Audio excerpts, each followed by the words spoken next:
Init ng panahon, trabaho lang ni gihapon.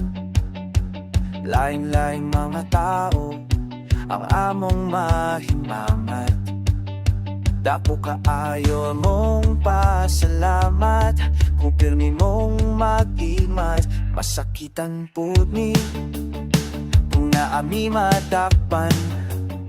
Itaw ramang gihapon ni pwede masakitan. Dili mi